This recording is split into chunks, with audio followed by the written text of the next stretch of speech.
ಮನೋವಿಹಾರಿಣಿ.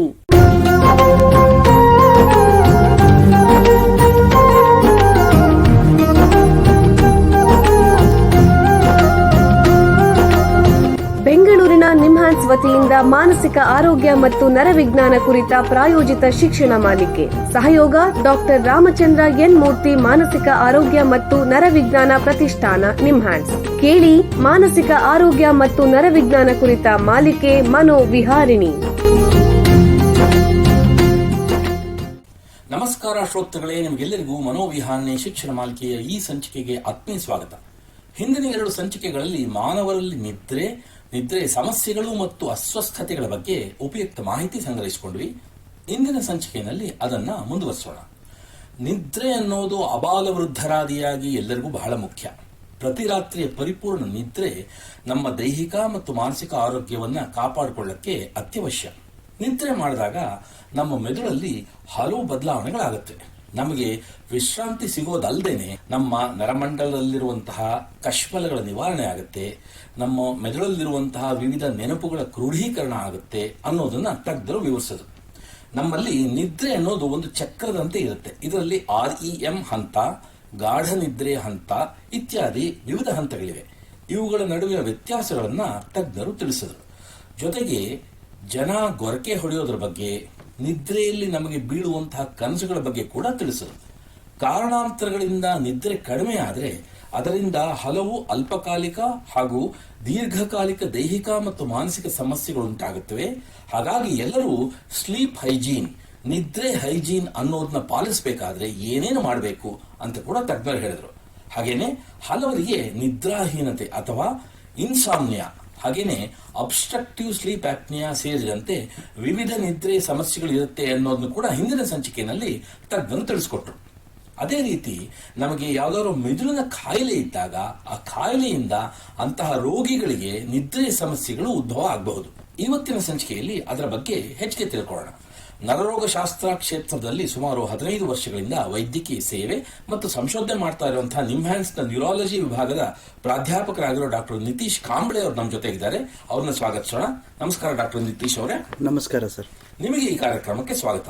ಡಾಕ್ಟ್ರೇ, ನಿಮಗೆ ಮೊದಲನೇ ಪ್ರಶ್ನೆ ಏನು ಅಂತಂದ್ರೆ, ಮಾನವರಲ್ಲಿ ಹಲವು ರೀತಿಯ ಮೆದುಳು ಕಾಯಿಲೆಗಳು ಬರುತ್ತೆ, ಅದರಿಂದ ಅವರ ನಿದ್ರೆ ಮೇಲೆ ಪರಿಣಾಮ ಬೀರುತ್ತೆ ಅನ್ನೋದು ನಾವು ಕೇಳಿದೀವಿ. ಯಾವ ರೀತಿಯ ನರಮಂಡಲದ ಕಾಯಿಲೆಗಳು ನಿದ್ರೆ ಮೇಲೆ ಪರಿಣಾಮ ಬೀರುತ್ತೆ ಮತ್ತೆ ಹೇಗೆ, ದಯವಿಟ್ಟು ತಿಳಿಸಿ. ಅನೇಕ ನರವೈದ್ಯಕೀಯ ಕಾಯಿಲೆಗಳು ನಿದ್ರೆ ಸಮಸ್ಯೆಗಳನ್ನು ಉಂಟು ಮಾಡುತ್ತವೆ. ಸೊ ಅದರಲ್ಲಿ ಮುಖ್ಯವಾದ ಏನಂತಂದ್ರೆ ಪಾರ್ಕಿನ್ಸನ್ಸ್ ಕಾಯಿಲೆ, ಅಲ್ಝೈಮರ್ಸ್ ಡಿಮೆನ್ಷಿಯಾ ಅಂತ ಹೇಳ್ತೀವಿ, ಮತ್ತು ಅದರ ತರ ಕೆಲವು ಡಿಮೆನ್ಷಿಯಾಸ್, ಫ್ರಂಟೋಟೆಂಪೋರಲ್ ಡಿಮೆನ್ಷಿಯಾಸ್, ಆ ತರ ಕಾಯಿಲೆಗಳು, ಮತ್ತೆ ಮೈಗ್ರೇನ್ ಅಂತ ಹೇಳ್ತೀವಿ, ತಲೆನೋವು, ಅದು ಸ್ಟ್ರೋಕು, ನ್ಯೂರೋಮಸ್ಕ್ಯುಲರ್ ಪ್ರಾಬ್ಲಮ್ಸ್ ಅಂತ ಹೇಳ್ತೀವಿ, ನರ ಮತ್ತು ಮಾಂಸಖಂಡದ ತೊಂದರೆಗಳು, ಅದರಲ್ಲಿರೋದು ಅಮೆಟ್ರೋಫಿಕ್ ಲ್ಯಾಟರಲ್ ಸ್ಕ್ಲಿರೋಸಿಸ್ ಅಥವಾ ಮೈಸ್ಥೀನಿಯಾ ಕಾಯಿಲೆ. ಸೊ ಇವೆಲ್ಲ ಕಾಯಿಲೆಗಳು ನಿದ್ರೆ ಸಮಸ್ಯೆಯನ್ನು ಉಂಟು ಮಾಡುವ ಸಾಧ್ಯತೆಗಳಿವೆ. ಸೊ ಈ ಸಾಧ್ಯತೆಗಳು ಉಂಟಾಗೋದು ಏಕಂತಂದ್ರೆ ನಿದ್ರೆ ಮಾಡುವ ಸೆಂಟರ್ಸ್, ಅಂದ್ರೆ ಸ್ಲೀಪ್ ಸೆಂಟರ್ಸ್ ಅಂತ ಏನ್ ಹೇಳ್ತೀವಿ, ಅದೆಲ್ಲ ಮೆದುಳಿನಲ್ಲೇ ಇರೋದು.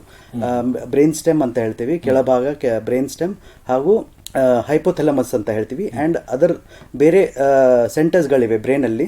ಸೊ ಈ ಕಾಯಿಲೆಯಿಂದ ಈ ಸೆಂಟರ್ಸ್ನಲ್ಲಿ ತೊಂದರೆ ಉಂಟಾಗುತ್ತದೆ. ಆ ತೊಂದರೆಯಿಂದ ಹಲವು ನಿದ್ರೆ ಕಾರಣಗಳೆಲ್ಲ ಬರೋ ಸಂಭಾವನೆ ಇರುತ್ತದೆ. ಈಗ ನಿದ್ರೆ ಸಮಸ್ಯೆ ಕೆಲವೊಮ್ಮೆ ಈ ನರಮಂಡಲದ ಕಾಯಿಲೆಯ ಆರಂಭಿಕ ಲಕ್ಷಣಗಳು ಕೂಡ ಆಗಿರಬಹುದೇ? ಹೌದು ಸರ್. ಕೆಲವು ಕಾಯಿಲೆಗಳಲ್ಲಿ ಈ ನಿದ್ರೆ ಕಾಯಿಲೆ, ಈ ನರರೋಗ ಕಾಯಿಲೆ ಬರುವ ಕೆಲವು ವರ್ಷಗಳ ಮುಂಚೆ ಕಾಣಿಸ್ಕೊಳ್ಳುತ್ತವೆ. ಸೊ ಇದ ಒಂದು 5 ವರ್ಷ ಅಥವಾ 10 ವರ್ಷ ಹಿಂದೆನೂ ಕಾಯಿಲೆ ಉಂಟಾಗುವ ಮುಂಚೆನೂ ಈ ನಿದ್ರೆ ಪ್ರಾಬ್ಲಮ್ ಎಲ್ಲ, ನಿದ್ರೆ ಸಮಸ್ಯೆಗಳೆಲ್ಲ ಉಂಟಾಗಬಹುದು. ಪಾರ್ಕಿನ್ಸನ್ಸ್ ಕಾಯಿಲೆ ಅಥವಾ Alzheimer's dementia, multiple system atrophy, so and dementia with Lewy bodies ಅಂತ ಇವು ಕೆಲವು ಪಾರ್ಕಿನ್ಸನ್ ಕಾಯಿಲೆಗಳು. ಸೊ ಈ ಕಾಯಿಲೆಗಳು ಉಂಟಾಗುವ ಮುಂಚೆನೆ ಒಂದು 10 ಅಥವಾ 20 ವರ್ಷ ಮುಂಚೆನೂ ನೀವು ನಿದ್ರೆ ಸಮಸ್ಯೆಯನ್ನು ಕಾಣಿಸ್ಕೋಬಹುದು. ಈಗ ನೀವು ಆಗಲೇ ಹೇಳಿದ್ರಿ, ಈಗ ನಿದ್ರೆ ಮತ್ತೆ ತಲೆನೋವು ಅಥವಾ ಮೈಗ್ರೇನ್ ನಡುವೆ ಸಂಬಂಧವಿದೆಯೇ, ಹೇಗೆ, ದಯವಿಟ್ಟು ತಿಳಿಸಿ. ಹೌದು ಸರ್. ಸೊ ನಿದ್ರೆ ಮತ್ತು ತಲೆನೋವಿಗೆ ಗಾಢವಾದ ಸಂಬಂಧವಿದೆ. ಸಂಬಂಧ ಯಾವ ತರ ಅಂತಂತಂದ್ರೆ, ತಲೆನೋವು ಇರೋದ್ರಿಂದ ನಿದ್ದೆ ಸಮಸ್ಯೆ ಉಂಟಾಗ್ತದೆ. ಪದೇ ಪದೇ ನಿದ್ದೆಯಿಂದ ಎದ್ದು ಏಳೋದು ತಲೆನೋವಿಂದ, ಸೊ ಆ ತರ ಸಮಸ್ಯೆಗಳೆಲ್ಲ ಉಂಟಾಗ್ತದೆ. ನಿದ್ದೆಯಿಂದ ತಲೆನೋವು ಬರ್ಬೋದು. ಯಾಕಂದ್ರೆ ನಿದ್ದೆ ಕಮ್ಮಿ ಆಯಿತು, ನಿದ್ದೆಯಲ್ಲಿ ಪದೇ ಪದೇ ಎದ್ದೇಳೋದು, ಸೊ ಅವು ಎಲ್ಲ ಇನ್ನೊಂದು RBD ಅಂತ ಹೇಳ್ತೀವಿ, ಅಥವಾ ಕ್ರಾನಿಕ್ ಇನ್ಸಾಮ್ನಿ ಅಂತ ಅಂದ್ರೆ ನಿದ್ರಾಹೀನತೆ. ಸೊ ಈ ಕಾಯಿಲೆಯಿಂದ ತಲೆನೋವು ಉಂಟಾಗುವ ಸಾಧ್ಯತೆ ಇರುತ್ತದೆ. ಉಪಯುಕ್ತ ಮಾಹಿತಿ ನೀಡಿದ್ರ. ಈಗ ಒಂದು ಸಣ್ಣ ವಿರಾಮ ತಗೊಳ್ಳೋಣ. ನಂತರ ನರಮಂಡಲದ ಕಾಯಿಲೆಗಳು ಮತ್ತು ನಿದ್ರೆ ಸಮಸ್ಯೆಗಳ ಬಗ್ಗೆ ಚರ್ಚೆನ ಮುಂದುವರಿಸೋಣ. ಬೆಂಗಳೂರಿನ ನಿಮ್ಹಾನ್ಸ್ ಮಾನಸಿಕ ಆರೋಗ್ಯ ಮತ್ತು ನರವಿಜ್ಞಾನ ಕ್ಷೇತ್ರದಲ್ಲಿ ಹೆಸರುವಾಸಿ. ಶ್ರೇಷ್ಠ ಮಟ್ಟದ ಔಷಧೋಪಚಾರ, ಸಂಶೋಧನೆ ಮತ್ತು ತರಬೇತಿ ಇವೇ ನಿಮ್ಹಾನ್ಸ್ನ ಪ್ರಮುಖ ಧ್ಯೇಯಗಳು.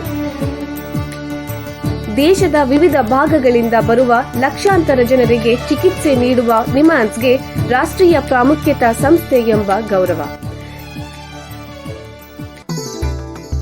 ಚಿಕಿತ್ಸೆ ಮತ್ತು ವೈದ್ಯಕೀಯ ಸೇವೆಗಳ ಜೊತೆಯಲ್ಲಿ ನರರೋಗ ಮತ್ತು ಮನೋವೈದ್ಯಕೀಯ ಪುನರ್ವಸತಿ ಸೇವೆಗಳು, ಸಮುದಾಯ ಮಟ್ಟದ ಆರೋಗ್ಯ ಕಾರ್ಯಕ್ರಮಗಳನ್ನು ನಡೆಸುವುದು ಹಾಗೂ ಜನಜಾಗೃತಿ ಮೂಡಿಸುವ ಕೆಲಸಗಳಲ್ಲಿ ಸಕ್ರಿಯವಾಗಿದೆ ನಿಮ್ಹಾನ್ಸ್.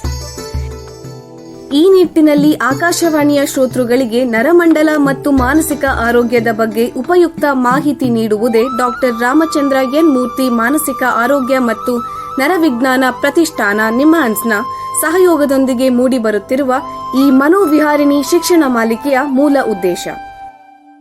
ವಿರಾಮದ ನಂತರ ಮನೋವಿಹಾರಣಿಯ ಈ ಸಂಚಿಕೆಗೆ ನಿಮಗೆಲ್ಲರಿಗೂ ಮತ್ತೊಮ್ಮೆ ಸ್ವಾಗತ. ವಿರಾಮಕ್ಕೆ ಮುಂಚೆ ನರಮಂಡಲದ ಕಾಯಿಲೆಗಳು, ಮಿದುಳಿನ ಕಾಯಿಲೆಗಳು ಮತ್ತು ನಿದ್ರೆ ಸಮಸ್ಯೆಗಳ ಬಗ್ಗೆ ನಿಮ್ಹಾನ್ಸ್ನ ತಜ್ಞರಾದ ಡಾಕ್ಟರ್ ನಿತೀಶ್ ಕಾಂಬ್ಳೆ ಅವರ ಹತ್ರ ಮಾತಾಡ್ತಾ ಇದ್ವಿ. ಈಗ ಈ ಚರ್ಚೆಯನ್ನು ಮುಂದುವರಿಸೋಣ. ಡಾಕ್ಟ್ರೇ, ಮುಂದಿನ ಪ್ರಶ್ನೆ ತಮ್ಗೇನು ಅಂತಂದ್ರೆ, ಯಾರಾದ್ರೂ ಒಬ್ಬರಿಗೆ ನಿದ್ರೆ ಸಮಸ್ಯೆ ಇದೆ ಅಂತ ನಿಮ್ಮ ಹತ್ರ ಬಂದ್ರೆ ಅಥವಾ ಬೇರೆ ಯಾವುದೇ ವೈದ್ಯರ ಹತ್ರ ಹೋದ್ರೆ, ವೈದ್ಯರಾಗಿ ತಾವು ಈ ನಿದ್ರೆ ಸಮಸ್ಯೆಗಳನ್ನ ಹೇಗೆ ಪರೀಕ್ಷೆ ಮಾಡ್ತೀರಾ, ದಯವಿಟ್ಟು ತಿಳಿಸಿ. ಹೌದು ಸರ್. ಸೊ ಯಾವುದಾದ್ರೂ ವ್ಯಕ್ತಿ ನಿದ್ರೆ ಸಮಸ್ಯೆಯಿಂದ ಬಳಲ್ತಾ ಇದ್ರೆ ಅವರು ಡಾಕ್ಟರ್ಸ್ನ ಕಾಣಬೇಕು. ಸೊ ಡಾಕ್ಟರ್ಸ್, ವೈದ್ಯಕೀಯರು ಅವರನ್ನ ಕೆಲವು ಪ್ರಶ್ನೆಗಳನ್ನ ಕೇಳುತ್ತಾರೆ. ಅದು ಪ್ರಶ್ನೆಗಳು ಅವರ ನಿದ್ದೆ ಸಂಬಂಧಿತವಾಗಿರಬಹುದು ಅಥವಾ ನಿದ್ದೆಯಿಂದ ಅಸೋಸಿಯೇಟೆಡ್ ಏನಾದರೂ ಕಾಯಿಲೆಗಳಿವೆ ಅದರದ ಡೀಟೇಲ್ಡ್ ಆಗಿ ಒಂದು ಹಿಸ್ಟ್ರಿ ಅಥವಾ ಇತಿಹಾಸ ಅಂತ ಏನು ಹೇಳ್ತೀವಿ ಅದನ್ನು ಡೀಟೇಲ್ ಆಗಿ ಹಿಸ್ಟ್ರಿ ತಗೊಂತಾರೆ ಅವರು. ಅದಾದ್ಮೇಲೆ ಒಂದು ಪರಿಪೂರ್ಣ ಒಂದು ನ್ಯೂರಲಾಜಿಕಲ್ ಎಕ್ಸಾಮಿನೇಷನ್ ಅಂತ ಹೇಳ್ತೀವಿ. ಸೊ ಅದನ್ನ ಅವರು ಮಾಡ್ತಾರೆ. ಅವರು ಅದರಲ್ಲಿ ಏನಾದರೂ ತೊಂದರೆ ಏನಾದರೂ ಕಾಣಿಸ್ಕೊಂತಂದ್ರೆ ಅದರದ ಟ್ರೀಟ್ಮೆಂಟ್ ಏನಾದರೂ ಮಾಡ್ಬೋದು, ಅಥವಾ ದೇರ್ ಆರ್ ಅದರ್ ಬೇರೆ ಟೆಸ್ಟ್ಗಳನ್ನು ಮಾಡ್ಬೋದು ನಿದ್ದೆ ಪ್ರಾಬ್ಲಮ್ ಅಲ್ಲಿ. ಅದರಲ್ಲಿ ಏನಂತಂದ್ರೆ ಪಾಲಿಸಾಮ್ನೋಗ್ರಫಿ ಟೆಸ್ಟ್ ಅಂತ ಹೇಳ್ತೀವಿ. ಸೊ ಅದರಲ್ಲಿ ಆ ಟೆಸ್ಟಲ್ಲಿ ವ್ಯಕ್ತಿಯನ್ನು ಒಂದು ರಾತ್ರಿ ಅವರು ಸ್ಲೀಪ್ ಲ್ಯಾಬಲ್ಲಿ ಮಲಗಬೇಕಾಗುತ್ತೆ. ಅದು ಇಲೆಕ್ಟ್ರೋಡ್ಸ್ ಅದೆಲ್ಲ ನಾವು ಬ್ರೈನಲ್ಲಿ ತಲೆಗೆ ಅಟ್ಯಾಚ್ ಮಾಡಿ ಆ ನಿದ್ರೆಯಲ್ಲಿ ಏನೇನು ತೊಂದರೆ ಉಂಟಾಗ್ಬೋದು ಅಂತ ನಾವು ಕಂಡುಹಿಡಿಬೋದು ಪಾಲಿಸಾಮ್ನೋಗ್ರಫಿಯಲ್ಲಿ. ಅದರದೇ ಇನ್ನೊಂದು ವೇರಿಯಂಟ್ ಏನಂತಂದರೆ ಆಕ್ಟಿಗ್ರಾಫಿ ಅಂತ ಹೇಳ್ತೀವಿ. ಅದು ವಾಚ್ ಥರ ಅಥವಾ ಕೈಗಡಿಯಾರ ಥರ ನಾವು ಉಪಯೋಗಿಸ್ಕೊಂಡು ಅದರಲ್ಲಿ ಅವ್ರದ್ದು ನಿದ್ದೆ ಆಕ್ಟಿವಿಟಿಯನ್ನು ನಾವು ಗಮನಿಸ್ಬೋದು. ಇವಾಗ ಮುಂದಿನ ಪ್ರಶ್ನೆ ಏನು ಅಂತಂದ್ರೆ, ಯಾರಿಗಾದ್ರೂ ವಿವಿಧ ಕಾರಣಗಳಿಂದ ನಿದ್ರಾಹೀನತೆ ಅಥವಾ ನಿದ್ರೆ ಸಮಸ್ಯೆಗಳಿದ್ರೆ ಚಿಕಿತ್ಸೆ ನೀಡಿ ಗುಣಪಡಿಸಬಹುದೇ, ಹೇಗೆ, ದಯವಿಟ್ಟು ತಿಳಿಸಿ. ಅದನ್ನ ಗುಣಪಡಿಸಬಹುದು. ಸೊ ಮೊದಲನೇದಾಗಿ ನಾವು ನಿದ್ದೆ ಸಮಸ್ಯೆ ಎದರಿಂದ ಉಂಟಾಗ್ತಾ ಇದೆ ಅದನ್ನ ನಾವು ತಿಳ್ಕೊಬೇಕಾಗ್ತದೆ. ಸೊ ಅದು ನಾವು ವೈದ್ಯಕೀಯ ಪರೀಕ್ಷೆ, ಆಮೇಲೆ ಕೆಲವೊಂದು ಟೆಸ್ಟ್, ಪ್ರಯೋಗಾಲಯದಲ್ಲಿ ಟೆಸ್ಟ್ ಮಾಡಿದ ಮೇಲೆ ಏನು ಕಾಯಿಲೆ ಇದೆ ಅಂತ ನಾವು ಅದನ್ನ ಟ್ರೀಟ್ ಮಾಡಬೇಕಾಗ್ತದೆ. ಕೆಲವೊಂದರಲ್ಲಿ ನಿದ್ದೆ ಪ್ರಾಬ್ಲಮ್ ಅಷ್ಟೇ ಇರೋದು ಸಮಸ್ಯೆಗಳಿದ್ರೆ ಸ್ಲೀಪ್ ಹೈಜೀನ್ ಅಂತ ಹೇಳ್ತೀವಿ. ಸ್ಲೀಪ್ ಹೈಜೀನ್ ಅಂತಂದ್ರೆ ಅದು ಕೆಲವೊಂದು ಲೈಫ್ ಸ್ಟೈಲ್ ಚೇಂಜಸ್, ಅಂದ್ರೆ ದಿನನಿತ್ಯದ ಒಂದು ಬದಲಾವಣೆಗಳನ್ನು ನಾವು ಮಾಡ್ಕೋಬೇಕಾಗುತ್ತೆ. ಬೇಗ ಮಲಗಬೇಕು, ರಾತ್ರಿ ಮಲಗುವಾಗ ಮೊಬೈಲ್ ಫೋನ್ ಅಥವಾ ಟಿವಿ ಏನಾದರೂ ನೋಡ್ತೀವಿ ಅದನ್ನೆಲ್ಲ ನಾವು ಸ್ಟಾಪ್ ಮಾಡಬೇಕು. ಈವ್ನಿಂಗ್ ಅವರ್ಸ್ ಅಂದ್ರೆ ಸಂಜೆ ನಿದ್ದೆ ಮಾಡೋ ಟೈಮಲ್ಲಿ ಅಥವಾ ಸಂಜೆ ನಾವು ಟೀ ಕಾಫಿ ಬಳಸೋದನ್ನ ಕಮ್ಮಿ ಮಾಡಬೇಕಾಗುತ್ತೆ. ಆಮೇಲೆ ನಾವು ಮಲಗೋದು ಒಂದು ಶಾಂತವಾದ, ಆಮೇಲೆ ಕತ್ತಲಲ್ಲಿರೋ ರೂಮ್, ಆ ಥರ ಶಾಂತವಾಗಿರೋ ರೂಮಲ್ಲಿ ನಾವು ಮಲಗಬೇಕು. ಸೊ ಇವೆಲ್ಲ ನಾವು ಸ್ಲೀಪ್ ಹೈಜೀನ್ ಇದರಲ್ಲಿ ನಾವು ತಂದ್ಕೊತೀವಿ. ಆಮೇಲೆ ಕೆಲವೊಂದು ಸರ್ತಿ ಇದರಿಂದ ಇಂಪ್ರೂವ್ಮೆಂಟ್ ಅಂದರೆ ಪರಿಹಾರ ಬರಲಿಲ್ಲ ಅಂತಂದರೆ ಆವಾಗ ನಾವು ಕಾಗ್ನಿಟಿವ್ ಬಿಹೇವಿಯರಲ್ ಥೆರಪಿ ಅಂತ ಮಾಡ್ತೀವಿ. ಕಾಗ್ನಿಟಿವ್ ಬಿಹೇವಿಯರಲ್ ಥೆರಪಿ ಅವರು ಕ್ಲಿನಿಕಲ್ ಸೈಕಾಲಜಿಸ್ಟ್ ಟೀಮ್ ಅವರು ಮಾಡ್ತಾರೆ. ಅದರಿಂದನೂ ಬಹಳಷ್ಟು ಜನರಿಗೆ ನಿದ್ರೆ ಪ್ರಾಬ್ಲಮಿಂದ ಸಮಸ್ಯೆಯಿಂದ ಪರಿಹಾರ ಸಿಗುತ್ತೆ.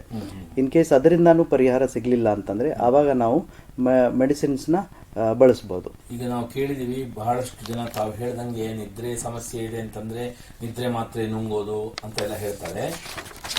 ದೀರ್ಘಕಾಲದಲ್ಲಿ ಈ ತರ ನಿದ್ರೆ ಮಾತ್ರೆಯನ್ನ ಬಳಸೋದು ಸುರಕ್ಷಿತವೇ? ದಯವಿಟ್ಟು ತಿಳಿಸಿ. ಅಂದರೆ ದೀರ್ಘಾವಧಿ ಬಳಕೆ ಮಾಡೋದು, ಈ ಮೆಡಿಸಿನ್ಸ್ನ ಬಳಕೆ ಮಾಡೋದ್ರಿಂದ ಹಲವು ಸಮಸ್ಯೆಗಳು ಉಂಟಾಗುತ್ತವೆ. ಸೊ ಅದಕ್ಕೆ ಇದನ್ನು ನಾವು ಈ ಮೆಡಿಸಿನ್ಸ್ನ ನಾವು ದೀರ್ಘಾವಧಿ ಯೂಸ್ ಮಾಡೋಕ್ಕೆ ನಾವು ರೆಕಮೆಂಡ್ ಮಾಡೋದಿಲ್ಲ.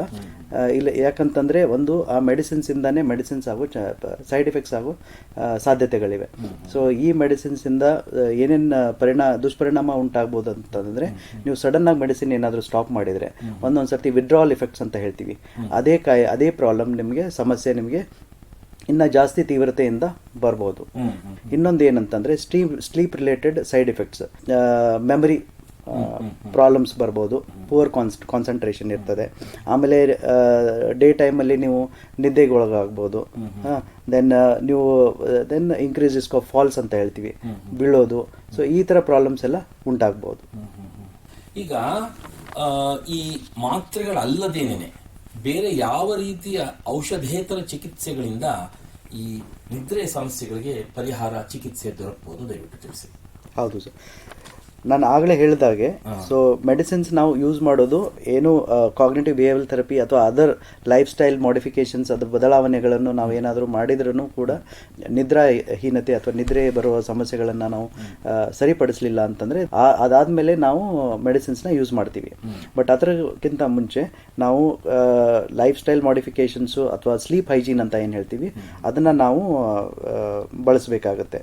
ಸೊ ಸ್ಲೀಪ್ ಹೈಜೀನ್ ಅಂತಂದರೆ ನೀವು ಕರೆಕ್ಟ್ ಯಾವ ಟೈಮಲ್ಲಿ ನೀವು ನಿದ್ದೆ ಹೋಗ್ತೀರಾ, ಸೊ ಅದನ್ನು ನೀವು ಅದೇ ಫಿಕ್ಸ್ ಮಾಡಿಕೊಂಡು ಅದೇ ಟೈಮಲ್ಲಿ ನೀವು ನಿದ್ದೆ ಮಾಡೋಕ್ಕೆ ಹೋಗಬೇಕು.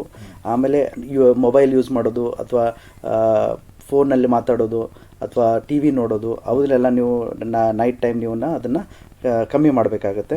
ಆಮೇಲೆ ಈವ್ನಿಂಗಲ್ಲಿ ನೀವು ಟೀ ಕಾಫಿ ಅದನ್ನು ಬಳಸೋದು ಸ್ವಲ್ಪ ಕಮ್ಮಿ ಮಾಡಬೇಕು. ರೆಗ್ಯುಲರ್ ಆಗಿ ಫಿಸಿಕಲ್ ಆ್ಯಕ್ಟಿವಿಟಿ ಅಥವಾ ಎಕ್ಸಸೈಸ್ ಏನಿದೆ ಅದನ್ನು ನೀವು ಮಾಡಬೇಕಾಗ್ತದೆ. ನೀವು ಮಲಗೋ ರೂಮು ಕ್ವೈಟು ಆಮೇಲೆ ಡಾರ್ಕ್ ಆಗಿ ಇರಬೇಕಾಗ್ತದೆ. ಆಮೇಲೆ ಒಂದೊಂದು ಸರ್ತಿ ಲೈಟ್ ಥೆರಪಿ ಅಂತಾನು ಯೂಸ್ ಮಾಡ್ತಾರೆ, ರಿಲ್ಯಾಕ್ಸೇಷನ್ ಟೆಕ್ನಿಕ್ಸ್ ಅಂದರೆ ಮೆಡಿಟೇಷನ್, ಯೋಗ ಮೆಡಿಟೇಷನ್ ಇದನ್ನು ಮಾಡೋದ್ರಿಂದನೂ ನಿಮ್ಮ ನಿದ್ರಾ ಪ್ರಾಬ್ಲಮ್ನ ನೀವು ಸರಿಪಡಿಸ್ಬೋದು. ಆಮೇಲೆ ಇದರಲ್ಲಿ ನಿದ್ದೆ ಪ್ರಾಬ್ಲಮ್ ಏನಕ್ಕೆ ಆಗ್ತಾ ಇದೆ ಆ ಕಾರಣ ನಾವು ಹುಡುಕಿ ಅದನ್ನು ನಾವು ಟ್ರೀಟ್ ಮಾಡಿದ್ರೇನು ಸ್ಲೀಪ್ ಪ್ರಾಬ್ಲಮ್ಸ್ನ ನಾವು ಇಂಪ್ರೂವ್ ಮಾಡ್ಬೋದು. ಈಗ ನಾವು ನಿದ್ರೆಯನ್ನು ಸುಧಾರಿಸೋದ್ರಿಂದ ಈ ನರಮಂಡಲದ ಅಥವಾ ಮಾನಸಿಕ ಸಮಸ್ಯೆಗಳು ಆಗುವಂತಹ ಅಪಾಯವನ್ನು ಕಡಿಮೆ ಮಾಡ್ಬೋದೇ? ದಯವಿಟ್ಟು ತಿಳಿಸಿ. ಹೌದು ಸರ್, ನಿದ್ದೆ ಒಂದು ನಮ್ಮ ದಿನಚರ್ಯದ ಮುಖ್ಯವಾದ ಒಂದು ಅಂಗ. ಸೊ ಅದು ಸ್ಲೀಪಲ್ಲಿ ಏನಾಗುತ್ತಂತಂದರೆ ಅದು ಬ್ರೈನ್ನ ರಿಲ್ಯಾಕ್ಸ್ ಮಾಡಿ ಆಮೇಲೆ ಅದರಲ್ಲಿ it is an active process ಅಂತಂದರೆ ಅದು ಜಸ್ಟ್ ಬ್ರೈನು ನಿದ್ದೆ ಹೋಗುತ್ತೆ ಆಮೇಲೆ ಇದಾಗುತ್ತೆ ಅಂತ ಆ ಥರ ಅಲ್ಲ. ಸೊ ಅದರಲ್ಲಿ ಅಂದರೆ ಬೇರೆ ಕಾರ್ಯಗಳು ನಡೀತಾ ಇರುತ್ತವೆ ನಿದ್ದೆಯಲ್ಲಿ. ಫಾರ್ ಎಕ್ಸಾಂಪಲ್ ಬ್ರೈನ್ ರಿಪೇರ್ ಅಂತ ಹೇಳ್ತೀವಿ, ಯಾಕಂದರೆ ಬ್ರೈನಲ್ಲಿರೋ ಅವೆಲ್ಲ ಟಾಕ್ಸಿನ್ಸ್ ಅಂತ ಏನು ಹೇಳ್ತೀವಿ ಅಥವಾ ವೇಸ್ಟ್ ಪ್ರಾಡಕ್ಟ್ಸ್ ಅಂತ ಏನು ಹೇಳ್ತೀವಿ ಅದು ಬ್ರೈನಿಂದ ಹೊರಗಡೆ ಹಾಕಲಿಕ್ಕೆ ನಿದ್ದೆ ಬೇಕಾಗ್ತದೆ. ಚೆನ್ನಾಗಿ ನಿದ್ದೆ ಮಾಡ್ತಾ ಇದ್ದರೆ ಸೊ ಆವಾಗ ನಿಮ್ಮದು ನರರೋಗ ಸಮಸ್ಯೆ ಅಥವಾ ಮೆಂಟಲ್ ಹೆಲ್ತ್ ಪ್ರಾಬ್ಲಮ್ಸ್, ಸೊ ಈ ಕಾಯಿಲೆಗಳನ್ನು ಬರೋದನ್ನು ನಾವು ಹೆಚ್ಚು ಮಟ್ಟಿಗೆ ನಾವು ಅದನ್ನು ತಡೆಗಟ್ಟಬಹುದು. ಬಹಳ ಉಪಯುಕ್ತ ಮಾಹಿತಿ ನೀಡಿದ್ದೀರಾ. ನೋಡಿ, ನಿಮ್ಮ ಹತ್ರ ಮಾತಾಡ್ತಾ ಕಾಲ ಕಳೆದಿದ್ದೇ ಗೊತ್ತಾಗಲಿಲ್ಲ. ಇಲ್ಲಿಗೆ ಸಂಚಿಕೆ ಮುಗಿಸುವಂತ ಸಮಯ ಆಗ್ತಿದೆ. ಡಾಕ್ಟರ್ ನಿತೀಶ್ ಕಾಂಬ್ಳೆ ಅವರೇ, ನರಮಂಡಲದ ಕಾಯಿಲೆಗಳು ಮತ್ತು ನಿದ್ರೆ ಸಮಸ್ಯೆಗಳ ಬಗ್ಗೆ ಉಪಯುಕ್ತ ಮಾಹಿತಿ ನೀಡಿದಿರಾ. ನಿಮಗೆ ಎಲ್ಲರ ಪರವಾಗಿ ಧನ್ಯವಾದಗಳು. ಶ್ರೋತೃಗಳೇ, ಮಾನಸಿಕ ಆರೋಗ್ಯ ಮತ್ತು ನರವಿಜ್ಞಾನದ ಬಗ್ಗೆ ಇನ್ನೂ ಹೆಚ್ಚಿನ ಮಾಹಿತಿಯೊಂದಿಗೆ ಮನೋವಿಹಾರಣೆ ಮುಂದಿನ ಸಂಚಿಕೆಯಲ್ಲಿ ಭೇಟಿಯಾಗೋಣ. ನಮಸ್ಕಾರ. ನಮಸ್ಕಾರ. ಇಲ್ಲಿಯವರೆಗೆ ಬೆಂಗಳೂರಿನ ನಿಮ್ಹಾನ್ಸ್ ವತಿಯಿಂದ ಮಾನಸಿಕ ಆರೋಗ್ಯ ಮತ್ತು ನರವಿಜ್ಞಾನ ಕುರಿತ ಪ್ರಾಯೋಜಿತ ಶಿಕ್ಷಣ ಮಾಲಿಕೆ ಮನೋವಿಹಾರಿಣಿ ಕೇಳಿದಿರಿ. ಸಹಯೋಗ ಡಾಕ್ಟರ್ ರಾಮಚಂದ್ರ ಎನ್ ಮೂರ್ತಿ, ಮಾನಸಿಕ ಆರೋಗ್ಯ ಮತ್ತು ನರವಿಜ್ಞಾನ ಪ್ರತಿಷ್ಠಾನ, ನಿಮ್ಹಾನ್ಸ್. ನೆರವು ಡಾಕ್ಟರ್ ಕೆಎಸ್ ಮೀನಾ, ನಿಮ್ಹಾನ್ಸ್.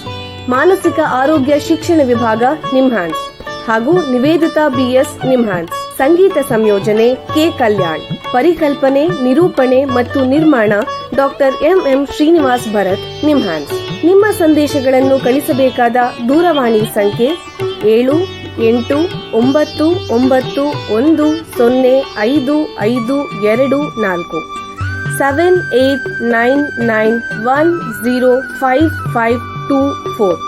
ವಾಟ್ಸ್ಆಪ್ ಸಂದೇಶಗಳು ಮಾತ್ರ. ಈ ಕಾರ್ಯಕ್ರಮದ ಮುಂದಿನ ಸಂಚಿಕೆ ಮುಂದಿನ ವಾರ ಇದೇ ಸಮಯಕ್ಕೆ ಮನೋವಿಹಾರಿಣಿ ಮಾಲಿಕೆಯಲ್ಲಿ.